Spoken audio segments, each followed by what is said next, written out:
Hello everyone, আমি স্মৃতি আর এই আমার বান্ধবী শিউলি। ভর দুপুরবেলা আমরা হিরোইন সেজে বেরিয়ে পড়েছি। আজকে ওয়েদারটা কিন্তু দারুণ, আর আমাদের মুখে এত হাসির কারণ কি বলো তো? আজকে আমরা যাচ্ছি আমাদের আরেক বান্ধবীর পকেট খালি করতে, মানে বার্থডে ট্রিট নিতে। আমরা কিন্তু অত খারাপ বান্ধবী নই, হ্যাঁ, সাথে করে একটা গিফটের ব্যাগ নিয়েও নিয়েছি, আর এর মধ্যে আছে একটা স্পেশাল গিফটও, যেটা তোমরা পরে দেখতে পাবে। তো চলো যাওয়া যাক। আমি আবার রাস্তায় বেরিয়ে কারোর হাত না ধরলে হাঁটতে পারি না, আর আমাদের সাহসটা বুঝতে পারছো? অন রোডে চারিদিকে গাড়ি যাচ্ছে, আমরা রাস্তার মধ্যে ভিডিও করতে করতে যাচ্ছি গাইস। তো জীবনের কোনো পরোয়া নেই। বাই দ্য ওয়ে, ইনি হচ্ছে সেই ব্যক্তি যার আজকে হতে চলেছে পকেট খালি। উঠে পড়েছি গরিবের উবেরে।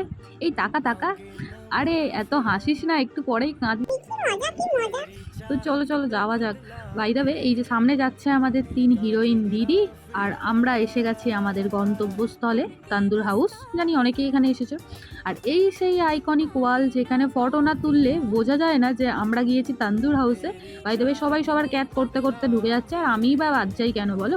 আর বাই দ্য ওয়ে গাইস, আমাকে কেমন লাগছিল সেদিন জানাতে ভুলো না কিন্তু, মানে আই মিন আমাদের সবাইকে কেমন লাগছিল। তো ভেতরটা অ্যাজ ইউজুয়াল ক্রাউডই ছিল। একজন তো কেকটা দেখে খুবই এক্সাইটেড হয়ে গেছে কখন কেকটা কাটবে বলে। আর সত্যি বলতে আমরাও কিন্তু বার্থডে সেলিব্রেশনের সময় কেক দেখে ভাবি কখন কেকটাকে কাটবো, কেটে আর খাবো। মানে খাওয়া ছাড়া বেসিক্যালি আমাদের জীবনে কিছু নেই। এই তাড়াতাড়ি কেকটা কাট, কেটে আর আমাদের এদিকে দে। দাঁড়া, আগে আমি নিজেই খাবো, তারপরে তোদের দেবো, ঠিক আছে? ঠিক আছে, তুই আগে খা, তোর বার্থডে। আচ্ছা ঠিক আছে, নে নে তুইও খা। এই ক্যামেরাতে দেখা, আমি ওকে খাইয়ে দিচ্ছি কিন্তু, ঠিক আছে? এদিকে আমাদের স্টার্টার্সটাও চলে এসছে। আর তান্দুর হাউসে আসলে যারা এখনো অবধি এটা ট্রাই করোনি, একবার করে দেখো, ভীষণ ভালো লাগবে। এটাকে উইংস কাবাব বলে। তো তারপরে দেখো এই যে ধোঁয়া ওটা সিজলারটা, যেটা আমি ফার্স্ট টাইম ট্রাই করলাম। আচ্ছা দাঁড়াও, খাওয়া দাওয়া তো হবে, আগে গিফটটা দিয়ে দিই, যেটা দেখেও খুবই সারপ্রাইজড হয়েছিল। তো দেখো, আমরা কিন্তু ওর একদম মনের মতন গিফট এনেছিলাম, বুঝলি? আমাদের মতন বান্ধবী পাওয়া কিন্তু ভাগ্যের ব্যাপার, হ্যাঁ। আচ্ছা দাঁড়াও, তোমাদেরকে বলেছিলাম না এর মধ্যে আরও একটা সারপ্রাইজ আছে, সেইটা এখনো বাকি আছে, যেটা ওর কাছেও কিন্তু সারপ্রাইজ। আচ্ছা তোমরা দেখেও নাও সারপ্রাইজটা কি, আর ওর মুখে শুনেও নাও ও সারপ্রাইজটা দেখে ঠিক কিভাবে রিয়াক্ট করেছিল। बहुत सुंदर है।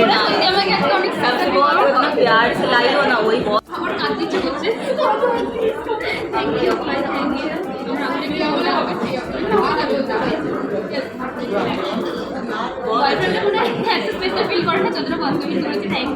বেচারি আনন্দে কেঁদে ফেলেছে গো।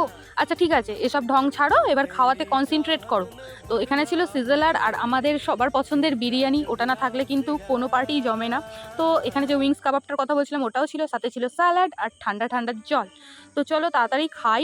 আর তান্দুর হাউসে চিকেন বিরিয়ানিতে অলওয়েজ লেগ পিস তো দেবেই, আর এর সাথে উপরি পাওনা যেটা বিরিয়ানিতে আমার ভীষণ ভালো লাগে, সেটা হচ্ছে এই সেদ্ধ ডিম। গাইস, আমার সেদ্ধ ডিম খেতে ভীষণ ভালো লাগে, আমি প্রায় সকালেই খাই। তো তোমরা কে কে সেদ্ধ ডিম খেতে পছন্দ করো আমার মতন অবশ্যই জানি।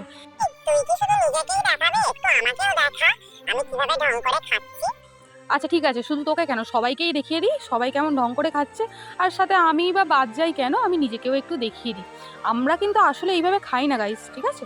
তো চলো ওখান থেকে খাওয়া দাওয়া করে বেরিয়ে আমরা চলে গেছি একটু মলে ঘুরতে। এই নিচে নামার কারণটা কি জানো? উপরে উঠে আবার, কারণ উপরে ওঠার সময় কোনো ভিডিও ক্লিপস নেওয়া হয়নি, তাই কারণে আমরা নিচে নেমে আবার উপরে উঠছি।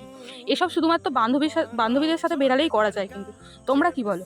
আচ্ছা ঠিক আছে, ফুড কোর্টে বসে এত কিছু খেয়েও এখনও আমাদের টাকা এতটাই বেশি হয়ে গেছে যে কিভাবে নষ্ট করবো ভাবছিলাম। তাই গিয়ে এখানে বাবল আইস টি নিয়েছিলাম, কোরিয়ান টি, যেটা খেতে একেবারেই জঘন্য ছিল। তো টাকা কিভাবে খরচা করতে হয় ফালতু, সেটা আমাদের থেকে শেখা উচিত। ঠিক আছে, নতুন জিনিস ট্রাই করলাম, কিন্তু এত যে জঘন্য হবে বুঝতে পারিনি। তারপর ঢুকেছিলাম আমরা একটা স্টোরে, যেটার নাম ছিল মার্কেট 99, বাট 99-এ কোনো প্রোডাক্টই আমরা দেখতে পাইনি।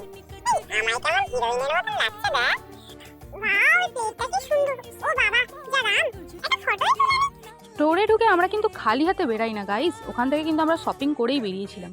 শপিং করে বেরিয়ে আবার আমাদের পয়সাটা একটু বেশি হয়ে গিয়েছিল, সেই কারণে আমরা এখানে চলে এসেছিলাম মাসাজ নিতে। বাট আমার এক্সপিরিয়েন্স কী ছিল শুনে নাও আমার মুখেই। কী বলবো, স্ট্রেস রিলিভ করতে চাইলে অবশ্যই করবো, কিন্তু আমার খুবই ভয় লাগছে। আমি কিছুদিন আগেই ফাইনাল ডেস্টিনেশন মুভিটা দেখেছি, তো সেই জন্য আমার সেই কথাগুলো মনে করতে আমার ভীষণ ভয় লাগছে, ভীষণ ভয় লাগছে। মানে আমার মনে হচ্ছে আমি কতক্ষণ এটা ফিনিশ করবো। গিয়েছিলাম বান্ধবীর পকেট খালি করতে, সেখান থেকে নিজের পকেট খালি করে বাড়ি এসেছি গাইস। তো দেখা হচ্ছে আবার পরের কোনো এপিসোডে, ততক্ষণ টাটা।